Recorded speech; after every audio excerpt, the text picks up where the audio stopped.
Si Amara ay isang OFW na nagtatrabaho bilang housekeeper sa isang 5-star hotel sa Saudi. Siya ay simpleng babae lang na may pangarap para sa pamilya sa Pilipinas. Pero isang gabi ng kasiyahan, nagbago ang lahat nang aksidenteng makalapit siya kay Gabriel, isang gwapong negosyante mula sa Pilipinas na guest ng hotel.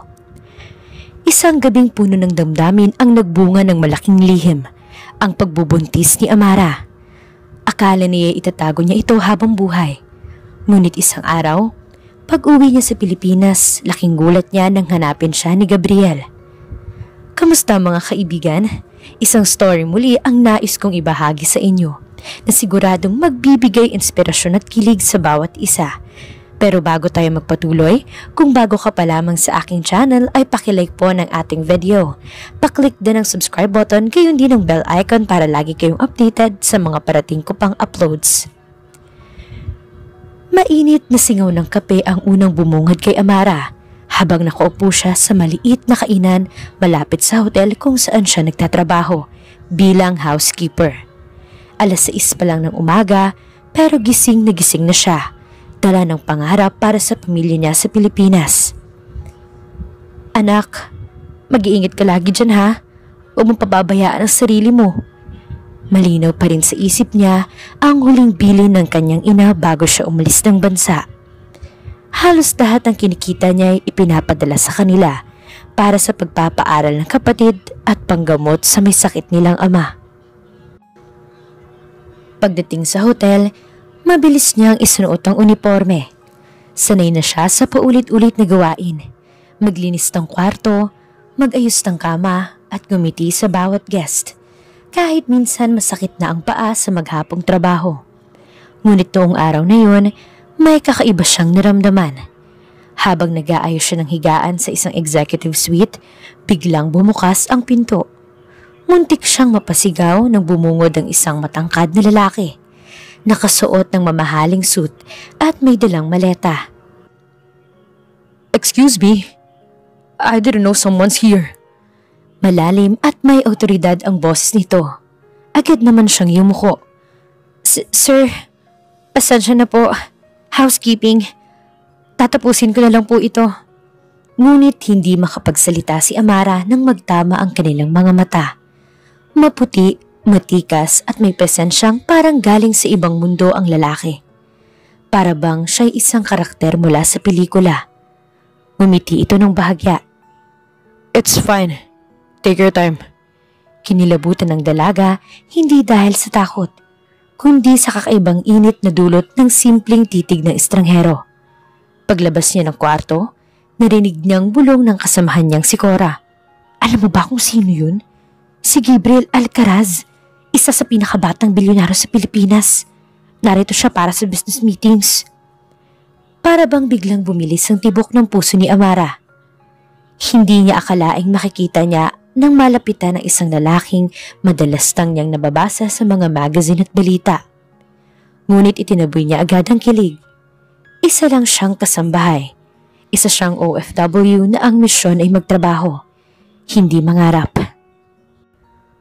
Subalit hindi niya alam ang simpleng pagkakabangga nilang yon ang magsisimula ng isang kwento na magbabago sa buong takbo ng kanyang buhay. Ilang araw na ang lumipas mula nang unang makita ni Amara ang bilyonaryo. Akala niya ay simpleng encounter lang yon na agad niyang makakalimutan. Ngunit kabaliktaran. Hindi mawaglit sa isip niya ang mga mata ni Mr. Alcaraz at ang presensyang bumalot sa buong kwarto. Hoy Amara, nakatulala ka na naman. Biro ni Cora habang pareho silang naglilinis ng hallway. Iniisip mo siguro yung gwapong nating guest, no? Namula ang pisngi ni Amara. Hindi huwag kang ano dyan. Trabaho lang iniisip ko. Pero kahit anong tanggi niya, totoo ang kaba sa puso niya tuwing naririnig ang pangalan ng lalaki. Kinahapunan, pinatawag siya ng supervisor. Amara, ikaw ang i-assign namin sa room 1823. VIP guest yun.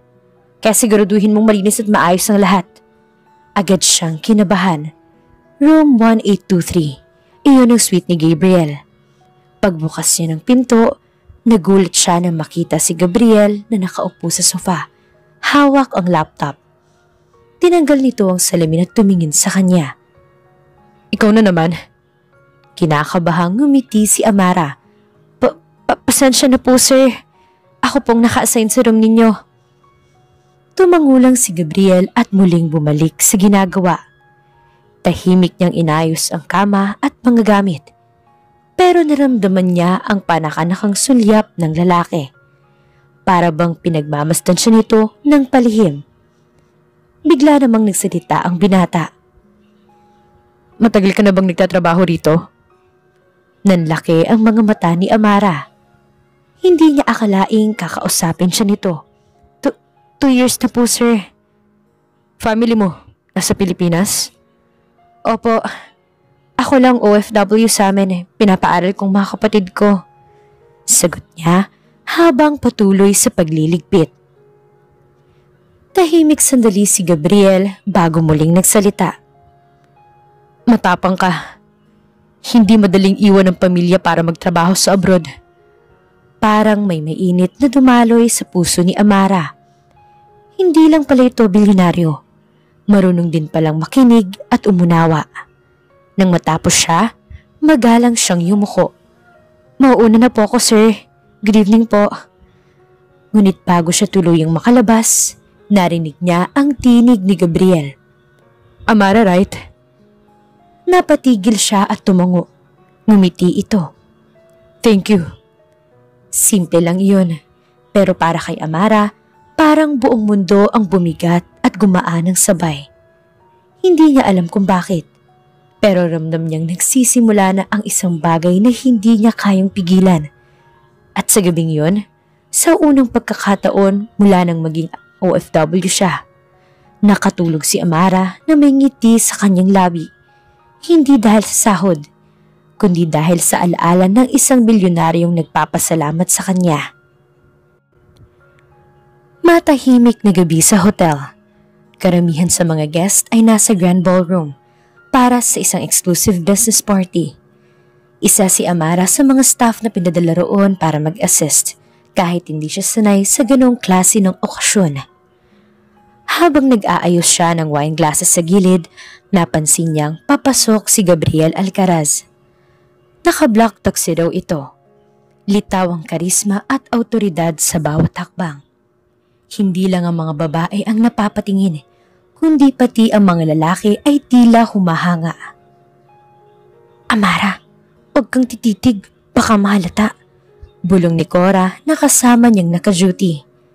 Nag-iwas ng tingin ng dalaga. Pero hindi niya maitago ang kaba sa puso niya. Parang may kakaibang koneksyon na kahit siya mismo'y hindi maintindihan. Maya-maya, isang aksidente ang nangyari. Habang nagmamadali siyang bitbit ang tray ng mga inumin, biglang nabangla siya ng isang lasing na guest. Nabuhos ang wine sa sahig at muntik pa siyang madapa. Careful! Sigaw ng lasing na lalaki. Halatang hindi maganda ang ugali. Ano ba yan? Walang alam. Halos mumuo ang luha sa mata ni Amara. Ngunit bago pa siya makapagsalita, biglang lumapit si Gabriel. That's enough. Malamig na sabi nito sa guest. Don't talk to her like that. Tahimik ang lahat. Lahat ng mata ay nakatingin sa kanila. But Mr. Alcaraz, sagot ng lalaki. I said enough. Madiin ulit ni Gabriel. Saka tinapik si Amara sa balikat. Are you okay? Nagulat ang dalaga sa ginawa ng bilyonaryo. Hindi niya inaasahan na ipagtatanggol siya nito sa harap ng maraming tao. Opo sir, pasensya na po. Ngumiti ito ng bahagya. No need to apologize. It wasn't your fault. Para bang huminto ang oras sa gitna ng ingay at liwanag ng party. Sila lang dalawa ang nagkakaintindihan. Ilang oras ang lumipas matapos ang event. Nakatanggap si Amara ng utos mula sa manager. Ihatid ng ilang importanteng dokumento sa suite ni Gabriel. Kinakabahan siyang kumutok sa pintuan ng kwarto. Come in. Narinig niyang sagot mula sa loob. Pagpasok niya, nadatnan niyang nagbubukas ng alak si Gabriel. Oh, Mira, perfect timing. Join me for a drink? Nanlaki ang mga mata niya. Sir, bawal po sa staff. Ngumiti si Gabriel. Ang mga matay parang nanghahalina. Just one. Consider it a thank you for earlier. Hindi niya alam kung bakit, pero natagpuan niya ang sariling naupo sa sofa. Tinatanggap ang isang baso ng wine. Sa unay tahimik, hanggang sa nagsimula silang mag-usap tungkol sa buhay, pamilya at mga pangarap. Habang tumatagal, lalo niyang nakikita ang ibang side ni Gabriel. Hindi lang bilang bilyonaryo, kundi bilang isang lalaking marunong makinig, marunong magpatawa, at marunong magpahalaga. At bago niya namalayan, ang simpleng gabing iyon ay naging gabing hindi niya malilimutan. Dahil sa kalasingan ay naibigay niya ang sarili sa binatang bumihag sa puso niya. Kinabukasan, tila nananaginip pa rin si Amara. Parang pelikula ang lahat. Ang gabing kasama niya si Gabriel Alcaraz, ang kanilang tawanan, at ang mga titig na hindi niya maipaliwanag. Ngunit mabilis din siyang bumalik sa realidad. Isa lang siyang simpleng housekeeper. Siya ay OFW na may responsibilidad at si Gabriel ay isang bilyonaryo na may sariling mundo. Ilang linggo ang lumipas, halos hindi na sila nagkita. Busy si Gabriel sa meetings at si Amara na may abala sa trabaho. Hanggang sa isang araw, biglang umalis si Gabriel. Iniwan ang hotel nang walang paalam. Nabalitaan na lamang ni Amara na bumalik na ito sa Pilipinas. Ganun na lang? Para bang isang panaginip lang lahat?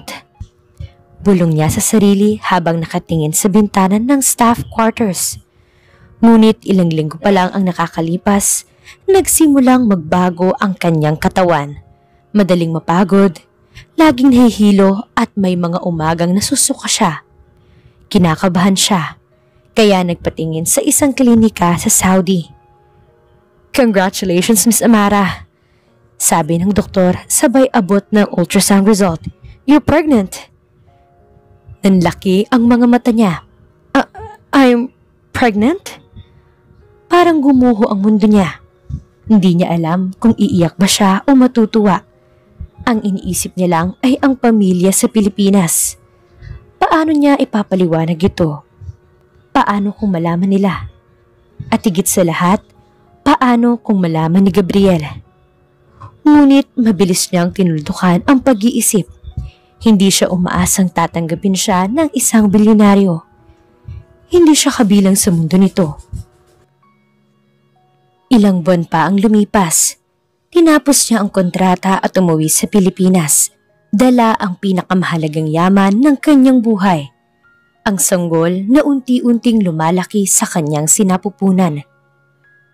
Pagdating niya sa kanilang baryo, sinalubong siya ng kanyang pamilya. Anak, buti nakauwi ka na. Pero bakit parang pumayat ka? Tanong ng kanyang ina. Pilit siyang ngumiti at itinago ang kanyang kaligayan. Lumipas ang 9 na buwan at isinilang niya ang isang malusog na batang lalaki. Pinangalanan niya itong Nathaniel.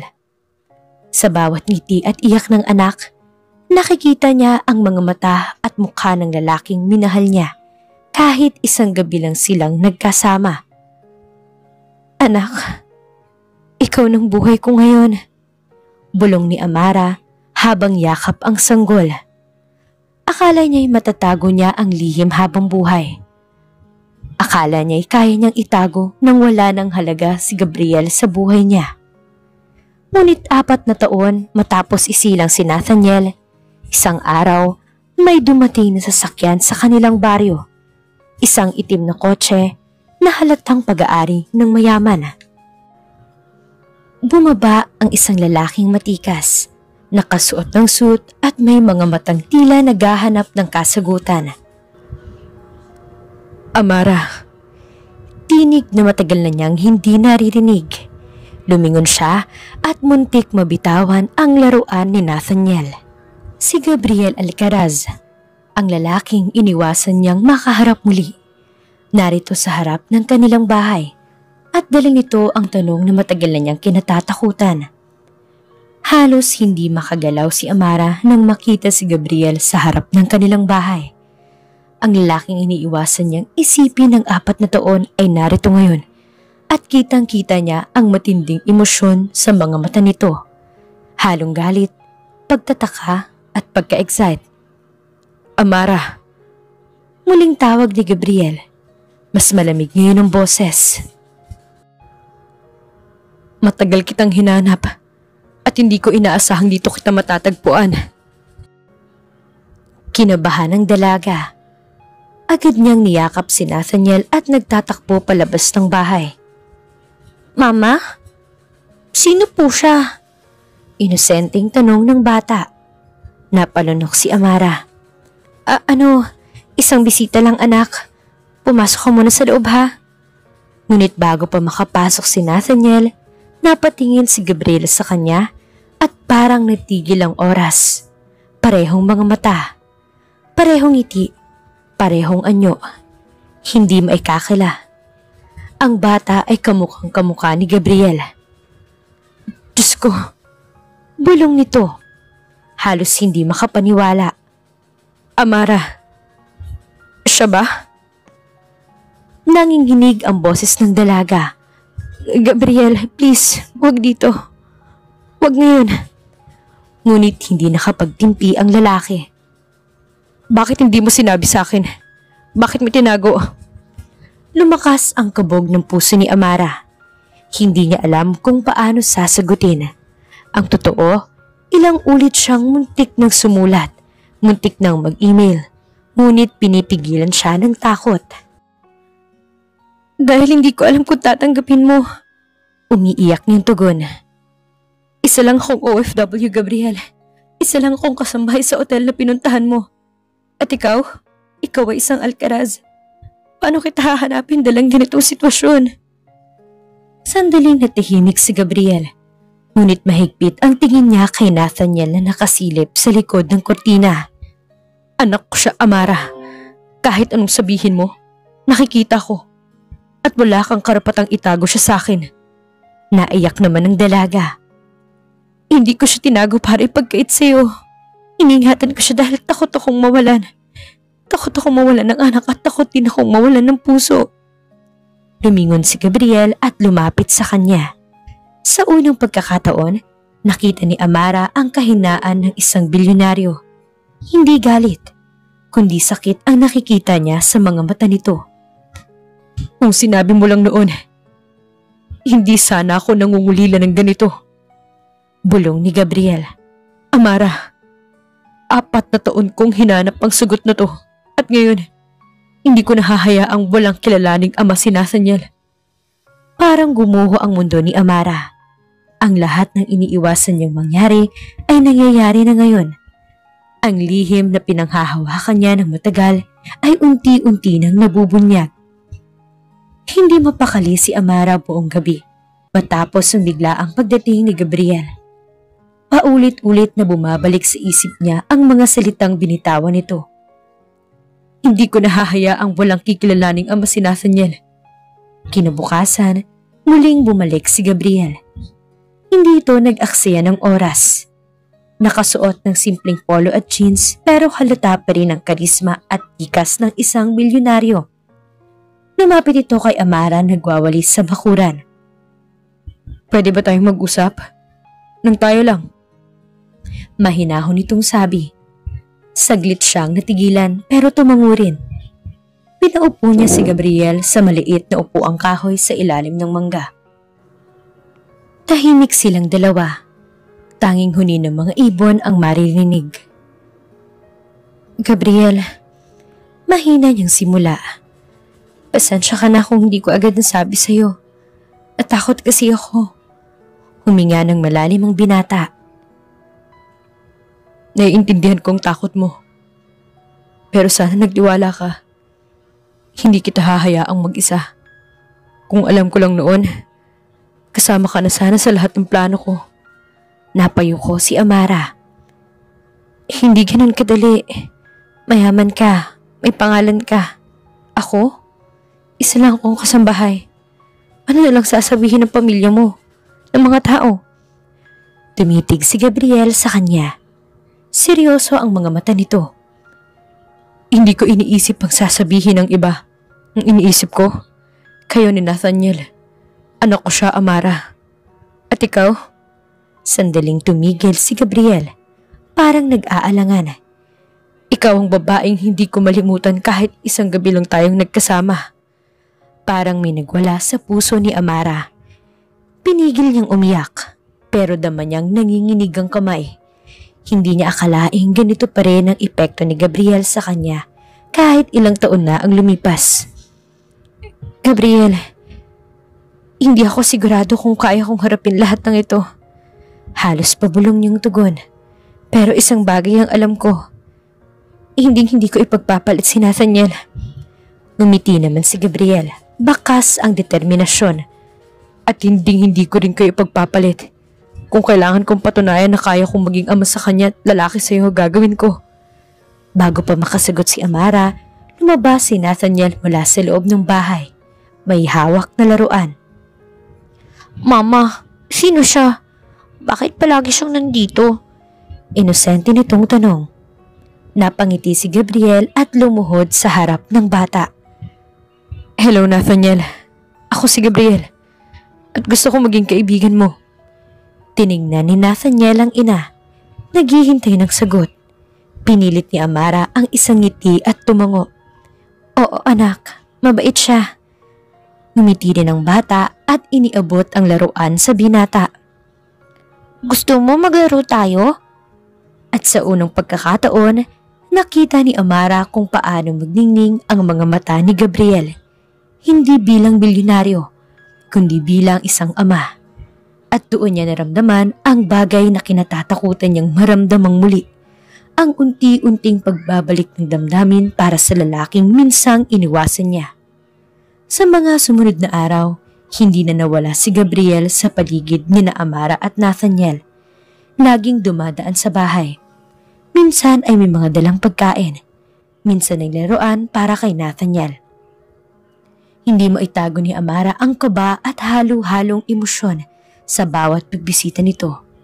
Ngunit sa likod ng mga ngiti ni Gabriel, may bumabagabag. Gusto niyang malaman ng lahat. Hindi sapat na makita lang ang anak niya. Kailangan niyang maintindihan kung ano ang tunay na nangyari noon. Isang hapon, habang naglalaro si Nathaniel sa labas, kinausap ni Gabriel si Amara sa loob ng bahay.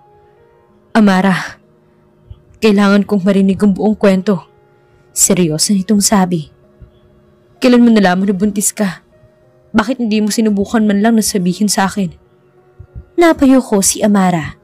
Pinipisil ang laylayan ng kanyang palda. Mabigat ang puso niya, pero alam niyang panahon na para magsabi ng totoo. Nalaman ko ilang linggo matapos kong umalis ng hotel. Mahina niyang sagot. Sinubukan ko mag-email 3 beses. Pero bawat pagkakataon, binubura ko. Natatakot ako. Iniisip ko, baka isipin mong niloloko lang kita para sa pera. Baka hindi mo ko paniwalaan. Napakagat labi si Gabriel. Amara, kung sinabi mo lang, hindi ko kayo tatalikuran. Ni minsan, hindi ko naramdaman na niloko mo ko. Alam kong totoo lahat ng nangyari sa atin. Napaluha si Amara. Hindi kasi ganun kadali, Gabriel. Nasanay akong maging malakas, mag-isa. At higit sa lahat, hindi ko gustong maramdaman ni Nathaniel na pinanganak lang siya bilang lihim. Bilang pagkakamali, kaya pinili kong itago na lang kahit masakit. Huminga ng malalim si Gabriel. Halatang pigil ang emosyon. Hindi siya pagkakamali, Amara. Huwag mong sabihin yan kahit kailan. Nathaniel is my son. Our son. At gusto kong malaman ng buong mundo na may anak ako. Na mayroon akong dahilan para maging mas mabuting tao. Napatitig si Amara sa kanya. Ramdam ang tapat na damdamin sa bawat salita. Pero alam niyang hindi magiging madali ang lahat. Paano kung malaman ng pamilya mo? Tanong niya. Nanginginig ang boses. Paano kung hindi ako tanggapin? Paano kung si Nathaniel ipagtawanan dahil anak lang siya ng isang kamsambahay at ng bilyonaryo? Umiling si Gabriel. Lumapit at hinawakan ang kanyang kamay. Kung may hahadlang, akong makakaharap sa kanila. Wala kang dapat ipag-alala. Ang importante, magsimula tayo sa katotohanan. Hindi na nakasagot si Amara. Nanginginig siya habang pinagmamasdan ang lalaking hindi niya inaasahang babalik sa buhay niya. At ngayong narito na, dala nito ang pangakong ipaglalaban sila. Sa labas, masayang tumatakbo si Nathaniel. Walang kaalam-alam sa bigat ng usapan ng kanyang mga magulang. Ngunit unti-unti, ang lihim na matagal nang itinago ni Amara ay nagiging daan para muling mabuo ang isang pamilya. At sa puso ni Amara, may tanong na hindi niya kayang sagutin agad. Handa ba siyang muling mahalin ng lalaking minsan niyang iniwasan kahit kapalit nito ay bagong laban sa mundo? Magdamag na hindi nakatulog si Amara. Paulit-ulit na bumabalik sa isip niya ang mga sinabi ni Gabriel na hindi sila pagkakamali ni Nathaniel at handa itong ipaglaban sila. Ngunit sa kabila nito, ramdam niya ang takot. Kinabukasan, dumating muli si Gabriel. Mas maaga pa kaysa sa inaasahan niya. Nakasuot ito ng simpleng puting t-shirt at maong at dala ng paboritong tsokolate ni Nathaniel. Amara, mahinahon yung sabi habang nasa kusina ito. Pwede ba tayo mag-usap ng seryoso? Napatingin si Amara, ramdam ang kaba sa puso. Tumango siya at umupo sa kaharap na silya. Hindi ko kaya magpatuloy ng ganito. Parang lagi akong nasa hangganan. Panimula ni Gabriel. Mahal ko si Nathaniel, pero higit pa roon, hindi ko matanggap na hanggang dito na lang tayo. Nabigla si Amara. Agad na napatingin sa kanya. Gabriel. Hinawakan nito ang kamay at marahang pinisil. Amara, simula pa lang, alam ko na may kakaiba sa'yo. Hindi kita makalimutan mula sa gabing yun. At kahit pilit kong itanggi sa sarili ko, ikaw ang babaeng hinahanap-hanap ko sa bawat araw na lumipas. Mahal kita, Amara. Parang natigilan ng mundo ng dalaga. Hindi niya akalaing maririnig niya ang salitang yun mula kay Gabriel. Lalo na sa ngayong alam nilang may anak na sila. Hindi mo kailangang sabihin yun dahil kay Nathaniel. Nanginginig na wika ni Amara. Kung narito ka lang para sa kanya, tatanggapin ko yun. Pero huwag mo sabihin mahal mo ko kung awa lang nararamdaman mo. Umiling naman si Gabriel. Hindi ito awa, Amara. Hindi ako ganitong klaseng tao. Hindi ako basta nagsasabi ng damdamin kung hindi totoo. Oo, natakot ako noon. Dahil hindi ko alam kung anong kahulugan ng nararamdaman ko sa iyo. Pero ngayong kaharap ko na kayo, malinaw na sa akin ang lahat. Mahal kita at gusto kong maging pamilya tayo. Napaluha si Amara sa sandaling iyon. Gabriel, hindi ako sigurado kung kaya kong maniwala agad. Ang dami mong mundong ginagalawan na hindi ko kayang abutin. Ako? Simpleng babae lang. OFW na minsang nakalimutang unahin ang sarili para lang mabuhay. Ngumiti si Gabriel na puno ng lambing. At doon ako humanga sa'yo. Ang tapang mo. Hindi ko kailangan ng babaeng perpekto. Ang kailangan ko'y ikaw. Sa sandaling yun, hindi na napigilan ni Amara ang mga luhang kanina pa niya pinipigilan. Sa unang pagkakataon, matapos ang mahabang panahon, naramdaman niyang may lalaking handang yakapin siya. Kundi pati ang pagkukulang at takot niya. Bago pa siya makasagot, biglang bumukas ang pinto at ang anak nila ang pumasok doon at tumabay sa kanyang ina. Mama, bakit ka umiiyak? Inosente nitong tanong. Ngumiti si Gabriel at pinahid ang luha sa pisngi ni Amara. Kinabukasan, maagang dumating si Gabriel. Sa halip na magdala ng pagkain o laruan, isang maliit na kahon ang hawak niya. Hindi iyon mamahalin o kumikislap. Simpleng kahon, lamang na may kasulatan na pangalan ni Nathaniel. Amara, Bungad niya. May gusto akong ipakita. Binuksan niya ang kahon at lumabas ang isang maliit na laruan na kotse. May nakaukit na letra sa ilalim. For Nathaniel, from Daddy. Nanlaki ang mga mata ni Amara. Gabriel. Ngumiti ang binata. Kita ang emosyon. Alam kong hindi ko mababawi ang mga taon na wala ko. Pero mula ngayon, sisiguraduhin ko mararamdaman ni Nathaniel kung gaano siya kahalaga sa akin. Hindi lang sa pamamagitan ng regalo, kundi sa oras at pagmamahal.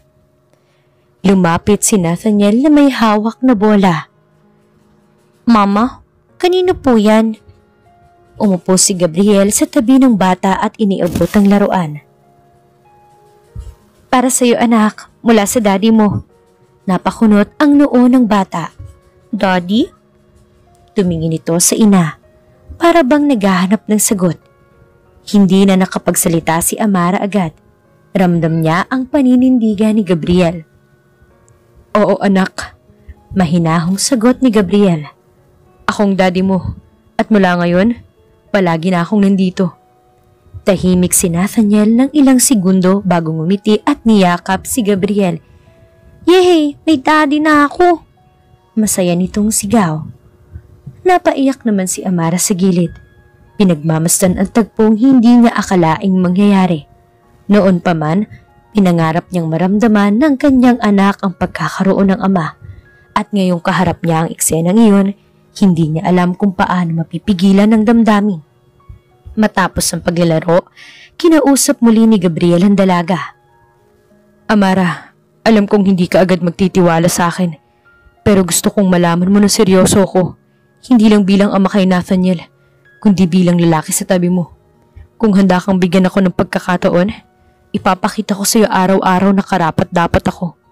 Nag-aalinlangan si Amara. Gabriel, hindi ako sigurado kung kaya kong harapin ang mundong ginagalawan mo. Ang pamilya mo, ang negosyo mo, ang pangalan mo. Hindi ba't lahat yun ay malaking pader na maghihiwalay sa atin? Humawak ang binata sa kanyang kamay at mariing pinisil. Kung pader man yan, sisirain ko. Kung bundok man, aakitin ko. Hindi ko hahayaang hadlangan tayo ng kahit ano. Dahil kay Nathaniel ang tahanan ko. At sa unang pagkakataon, hindi na nakapagsalita si Amara.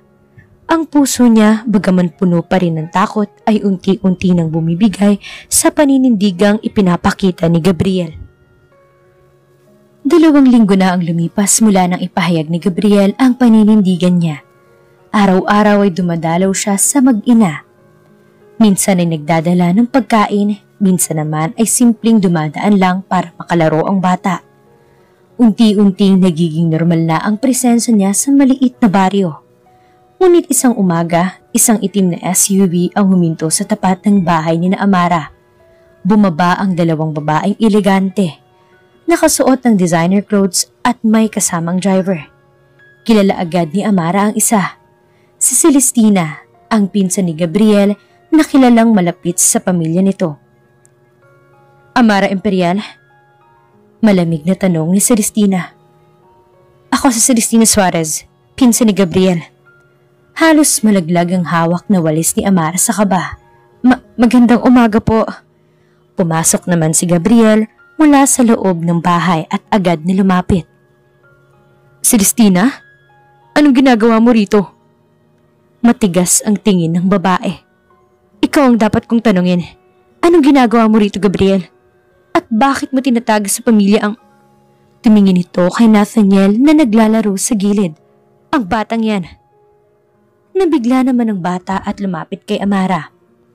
Mama, sino sila? Hinawakan ni Amara ang anak. Nanginginig ang kamay. Pero bago siya makasagot, mariing tumayo si Gabriel sa harap nila. Celestina, siya si Nathaniel, ang anak ko. Nanlaki ang mga mata ng pinsan niya.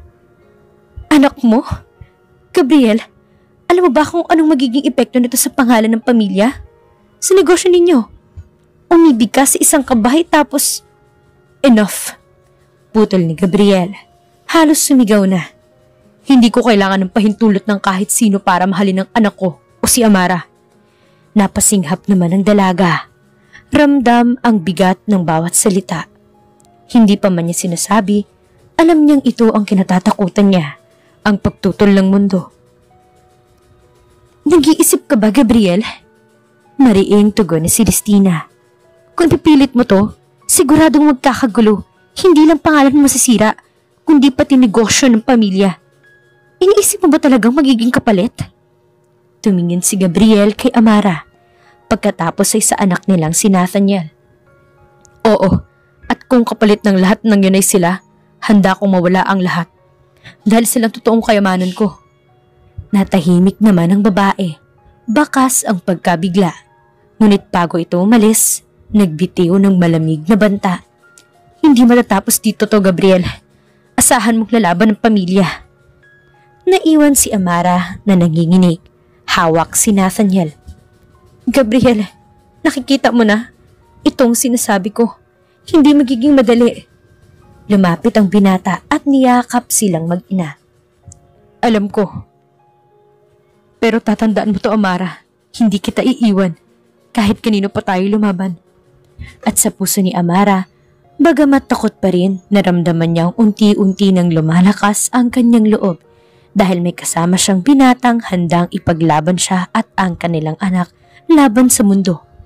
Kinabukasan, hindi na nakapagpigil si Gabriel. Alam niyang darating ang araw na haharapin niya ang pamilya at dumating na nga iyon. At isang malaking mansyon sa lungsod. Naroon ang kanyang mga magulang at ilang kamag-anak kasama si Celestina na agad nagsumbong tungkol sa natuklasan niya. Pagpasok ng binata, ramdam agad ang bigat ng atmosphere. Nasa gitna ng malaking sala ang kanyang ama, si Don Lucas, isang respetadong negosyante. Nasa tabi naman ang kanyang ina, si Senyora Belinda, kilala sa pagiging istrikto at mataas ang pamantayan. Gabriel, malamig na bungad ng ama. Totoo bang narinig namin? May anak ka sa isang kasambahay? Huminga ng malalim ang binata. Pinilit na maging kalmado. Hindi lang basta kasambahay pa. May pangalan siya. Siya si Amara. At ang anak namin ay si Nathaniel. Halos mauntog sa upuan ang kanyang ina. Anak ninyo? Gabriel, iniisip mo bang kaya yan itutulot nito? May mga negosyong nakataya. May pangalan tayong pinangangalagaan. Matatag na sagot ni Gabriel. Hindi ko itinuturing na kahihiyan ang anak ko. Isa siyang biyaya. At kung hindi niyo kayang tanggapin yun, mas pipiliin kong mawala sa lahat ng negosyo kaysa itakwil ang pamilya ko. Nagkatinginan ng mga magulang niya. Halatang nagugulat sila sa paninindigan ng binata. Si Celestina naman ay nakatawa ng mapait. Kaya mo bang mabuhay na walang pangalan? Mawala sa mga negosyo ng pamilya? Hindi mo alam kung gaano kalaking sakripisyo ang gagawin mo. Tumitig si Gabriel sa pinsan. Mas malaking sakripisyong ginawa ni Amara Celestina. Mag-isa niyang pinalaki si Nathaniel. Kaya ngayong narito na ako, babawi ako. At kahit anong kapalit, handa akong ipaglaban ng mag-ina ko. Umigting ang tensyon sa loob ng mansyon. Ngunit bago pa muling magsalita ang kanyang ama, tumayo si Senyora Belinda at humarap kay Gabriel. Kung talagang sinasabi mong mahal mong babaeng yun at ang bata na yun, patunayan mo, ipakita mong kaya mong iwan ang komportabling buhay na ito. Tingnan natin kung tatagal ka, Gabriel. Kung yun ang kailangan para ipakita ko kung gaano sila kahalaga sa akin, gagawin ko, Mama. Hindi ko kayo kailangan para mahalin sila, pero sana isang araw, makita nyo rin na hindi pera o pangalan ng mundo ng pamilya, kundi pagmamahalan at paninindigan. Sa mga salitang iyon, tumalikod si Gabriel at iniwan ang mansyon. Habang naglalakad siya palabas, dama niya ang bigat ng kanyang desisyon. Pero mas matimbang ang kagaanan ng puso dahil para kay Amara at kay Nathaniel, handa siyang lumaban kahit kanino. Samantala, sa lugar si Amara ay hindi siya mapakali. Ramdam niyang may malaking laban na hinaharap si Gabriel at sa kabila ng takot, hindi niya maiwasang humiling na sana lahat ng ito piliin siya ng binata. Ilang oras na ang lumipas mula nang umalis si Gabriel upang harapin ang pamilya niya. Sa bawat minutong dumaraan, ramdam niya ang takot at kaba. Baka bumalik itong sugatan, hindi sa pisikal na paraan, kundi sa damdamin. Habang nagluluto siya ng hapunan, biglang may kumutok sa pintuan. Nang buksan niya yon, bumungad si Gabriel. Pagod ang muka, ngunit hiningning ang mga mata. "Gabriel," halos bulong ni Amara. "Anong nangyari?" Ngumiti ito kahit halatang may dinadalang problema. "Sinabi ko na sa kanilang totoo tungkol kay Nathaniel at tungkol sa'yo." Nanlaki ang mga mata ng dalaga. "At anong sabi nila?" Huminga ng malalim ang binata. "Galit sila. Tinakot nila ako. Sinabi nilang mawawala sa akin ang lahat. Negosyo, pangalan, ari-arian. Pero Amara," lumapit siya at marahang hinawakan ng kamay ng dalaga. "Pinili ko kayo. Ikaw at ang anak natin." Napatitig si Amara sa kanya. Nangingilid ang luha. "Gabriel, hindi mo alam ang sinasabi mo. Kung tatalikuran mong lahat, anong mabibigay mo sa anak natin? Paano kung magsisikabalang araw?" Mariing umiling si Gabriel. "Hindi ko pagsisisihan ang pagpili sa inyo. Ang lahat ng pera at negosyo, wala namang halaga kung wala akong pamilya. Amara, hindi ko nahahayaang muli akong mabuhay na wala kayo sa tabi ko." Napaluha naman si Amara. Tuluyang bumigay ang pusong kanina pa niya pinipigilan. "Gabriel, hindi ko akalaing kaya mong gawin yan para sa amin." Umiti si Gabriel na puno ng lambing.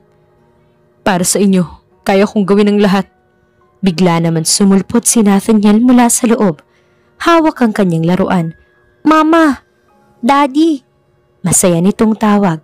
Tumakbo at yumakap sa kanila. Napahagulgol si Amara. Niyakap ang anak habang nakayakap din si Gabriel sa kanilang dalawa. Sa simpleng tahanan, naramdaman nila ang init ng isang pamilya. Higit na mahalaga kaysa anumang yaman sa mundo. Habang sabay-sabay silang kumakain, nagkwento si Gabriel. "Amara, simula ngayon dito muna ako titira kung papayag ka. Hindi ko kayang iwan kayong dalawa." "Dito? Sa maliit na bahay na to?" Tumawa ang binata. "Hindi mahalaga kung gaano kaliit o kalaki ang bahay. Ang mahalaga, kumpleto tayo."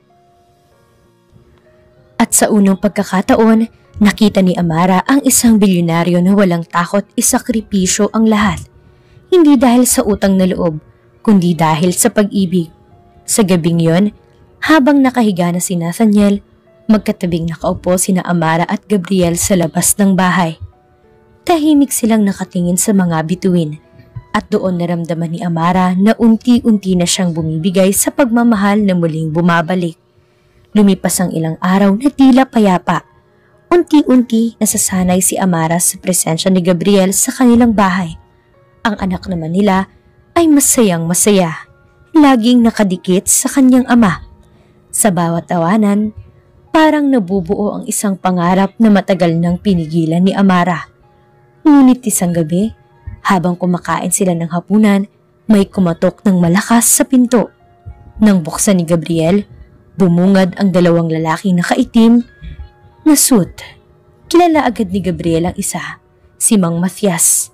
Matagal lang abogado ng kanilang pamilya. "Gabriel," malamig na sabi nito, "kailangan bumalik sa Maynila. May emergency meeting ang board at higit sa lahat, nag-file na ng kaso laban sa iyong pamilya mo. Ipinapaalis ka nila sa lahat ng negosyo at ari-arian ninyo." Nanlaki ang mga mata ni Amara. "Kaso? Pero bakit?" Tumingin si Mang Matias kay Amara na may halong awa. "Dahil sa relasyon niyo. Sinabi nilang sinira mo ang pangalan ng pamilya at hanggang hindi mo iniiwan ang babaeng ito at ang bata, hindi ka nila tatantanan." Parang binuhusan ng malamig na tubig si Amara. Natigilan siya, halos hindi makahinga. "Gabriel, anong gagawin mo?" Naikuyom ng binata ang kamao niya. Bakas ang galit sa kanyang muka. "Hindi ko sila susundin. Kahit anong kaso pa yan lalabanan ko. Hindi nila pwedeng ipagkait sa akin ng pamilya ko." Ngunit pagkasara ng pinto matapos umalis sa mga lalaki, humarap si Amara kay Gabriel. Puno ng luha ang mga mata.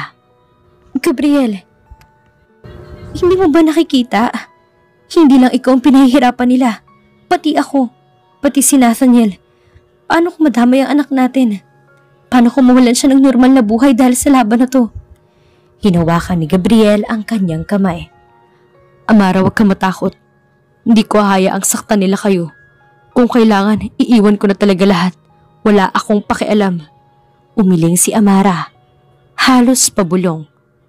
Pero paano kung tama sila? Paano kung di talaga tayo nababagay? Mayaman ka. Kilala ka. At ako, simpleng babae lang. Baka hindi ito tungkol sa pagmamahalan, Gabriel. Baka ito'y laban na matagal pa nating hindi kayang tapusin. Parang nasugatan ang puso ni Gabriel sa narinig. Ngunit mas pinili niyang tumayo at yakapin si Amara ng mahigpit. Kahit anong bagyo pang dumating, hawakan mo lang ako. Hindi kita bibitawan. Sa labas, lumalakas ang hangin at unti-unting bumubuhos ang ulan. Tila ba sumasalamin sa bagyong sisira o susubok sa kanilang pagmamahalan. Habang nakayakap sila sa isa't isa, ramdam ni Amara na paparating na ang pinakamalaking laban ng kanilang buhay. At ang tanong, sapat ba ang pagmamahal nila upang malampasan ito? Magdamag na hindi nakatulog si Amara, habang mahimbing natutulog si Nathaniel sa tabi nila at si Gabriel ay nakaupo sa sala. Ramdam niya ang bigat ng mga pangyayari. Paulit-ulit na bumabalik sa isip niya ang mga sinabi ng abogado ni Gabriel na hindi sila titigilan ng pamilya hanggang hindi sila nagkakahiwalay. Maagang gumising si Amara at tahimik na naghanda ng almusal. Tahimik lang din si Gabriel. Ngunit bakas sa mga mata nito ang pagod at bigat ng loob. Nang umupo sila sa mesa, hindi na nakatiis si Amara. Gabriel, mahina niyang simula. Kailangan nating mag-usap. Nagangat ang tingin ng binata. Halatang kinakabahan sa tono niya. Ano yun, Amara? Huminga ng malalim si Amara. Pilit pinatitibay ang sarili. Siguro, hanggang dito na lang muna tayo. Para sa ikabubuti ng lahat. Nanlaki naman ang mga mata ni Gabriel. Anong ibig mong sabihin? Iiwan mo ko? Napaluha ang dalaga. Mahal kita, Gabriel. Mahal kita higit pa sa inaakala ko, pero hindi natin kayang kalabanin ng mundo mo. Kung ipagpapatuloy natin to, baka si Nathaniel pang mahirapan. Ayokong dumating ang araw na sisihin niya ako dahil pinasok ko siya sa mundong hindi niya kanya. Tumayo si Gabriel, maraing hinawakan ang kamay niya. Amara, huwag mong gawin to. Labanan natin. Hindi kita pinili para lang pakawalan. Hindi mo ako naiintindihan, Gabriel. Lahat ng desisyon ko para sa anak natin. Kung talagang mahal mo kami, hahayaan mo protektahan ko siya sa paraan na alam ko. Pero, paano naman ako? Basag ang tinig ni Gabriel. Paano naman ang puso ko, Amara? Hindi mo ba alam kung gaano ko kayo kailangan? Napatulo ang luha ni Amara. Masakit din sa akin. Pero minsan, kailangan natin isakripisyo ang sarili para sa mga taong mahal natin. At ngayon, ikaw ang sinasakripisyo ko. Natahimik ang buong bahay. Sa gilid, nagising si Nathaniel at inosenteng tumawag. Mama, Daddy, bakit kayo umiiyak? Mabilis na pinahid ni Amara ang luha at pilit ngumiti. Wala anak, nag-uusap lang kami. Ngunit sa loob-loob niya, parang binabagsakan siya ng mundo. Lumipas ang mga araw na puno ng katahimikan at lungkot sa bahay ni Amara. Pinilit niyang maging normal, kasama ang kanyang anak. Pero ramdam ng bata ang kakaibang lamig sa pagitan ng kanyang mga magulang. Madalas siyang magtanong, Mama, asan si Daddy? At wala siyang ibang masagot, kundi may inaasikaso lang siya anak. Ngunit ang totoo, si Gabriel ay halos hindi na umuwi. Abala ito sa pagharap sa gulo ng kanyang pamilya at sa mga kasong isinampalaban sa kanya. At sa tuwing umuwi man siya, laging pagod, tahimik at malungkot ang mga mata. Isang gabi, dumating si Gabriel na basang-basa ng ulan. Hindi na ito inalintana ang malamig na panahon. Nang makita siya ni Amara, Agad niya itong pinatuloy at pinunasan ng tuwalya. Amara, mahina niyang tawag. Halos pabulong. Pagod na ako sa laban na to. Pero ang mas masakit, parang ikaw na mismong sumusuko. Napaiyak ang dalaga. Napaupo sa gilid habang hawak ang tuwalya. Gabriel, hindi ko alam kung kaya ko pa. Ang bigat, ang dami kong takot, ang dami kong iniisip para sa anak natin. Ayoko siyang madamay. Lumuhod si Gabriel sa harap niya. Mahigpit na hinawakan ang kanyang mga kamay. Pakinggan mo ko. Hindi ako lalaban kung wala ka sa tabi ko. Ikaw at si Nathaniel ang dahilan kung bakit ko pinipili ang laban na to. Kung mawawala ka, ano pang silbi ng lahat ng sakripisyo ko? Napatitig si Amara sa mga mata ni Gabriel. Doon niya nakita ang pagod pero higit sa lahat, ang katapatan at pagmamahal na hindi matitinag. Ang puso niya ay naguguluhan, pero may bahagi sa kanya na sumisigaw na mahal niya pa rin si Gabriel higit sa lahat. Amara, dagdag pa ng binata, huwag mong ipagkait sa atin ang pagkakataon. Oo, mahirap. Oo, masakit. Pero anong halaga ng lahat kung hindi natin ilalaban ang para sa atin? Nanginginig ang tinig ni Amara nang tanungin siya. Gabriel, paano kung hindi ko kayanin? Ngumiti ang binata, kahit bakas ang luha sa kanyang mata. Hawakan mo lang ako. Ako nang bahala sa lahat. Basta pangako mo hindi mo ko iiwan. Dahan-dahang tumulo ang luha ni Amara at sa wakas, yumakap siya ng mahigpit kay Gabriel. Patawad dahil muntik na kitang bitawan. Pero oo, Gabriel, lalaban ako. Kasama ka. Kasama natin si Nathaniel. Niyakap siya ni Gabriel ng mahigpit. Tila ba yun ang huling sagot na matagal na niyang hinihintay. Sa unang pagkakataon, matapos ang lahat ng gulo, naramdaman nilang muli ang init ng pagmamahalan. Hindi bilang magkaibang mundo, kundi bilang isang pamilya. At sa gabing yun, habang patuloy ang pagbuhos ng ulan, malinaw na sa kanilang dalawa. Ang pinakamahalagang laban ay ang ipaglaban ng isa't isa. Makalipas ang ilang buwan na wala man kay Gabriel ang lahat ng negosyo ng pamilya nila, ay mas nanaig sa kanya ang paniniwala na makakayanan niya ang lahat sa tulong ng kanyang mag-ina. Dahil likas siyang matalino at magaling sa negosyo, ay nakapagpatayo siya ng sariling kumpanya. At 1 taon lamang lumipas ay napalawak na agad niya ang kumpanya, ang Alcaraz Trading Corporation. Pinatunayan niya sa mga magulang niya na kaya niya kahit wala ang tulong nila. Kasal na rin at masaya silang nagsasama ni Amara at may sarili din itong negosyo, ang Amara Clothing Boutique. Kahit busy silang mag-asawa sa negosyo, ay sinisigurado nila na may oras pa rin sila sa isa't isa at sa anak nila. Ang tunay na pagmamahal ay hindi sumusuko sa problema. Hindi ito palaging madali. Ngunit kapag natutong kumapit at lumaban ng magkasama, walang bagyong makapaghihiwalay, lalo na at wagas ang pagmamahalan nila, gaya ni na Amara at Gabriel. At dito na po nagtatapos ang ating kwento. Sana ay muli ninyo akong samahan sa mga story na nais kong ibahagi sa inyo. Kung gusto niyo po ng ganitong mga full story, ay comment lang po. Maraming salamat!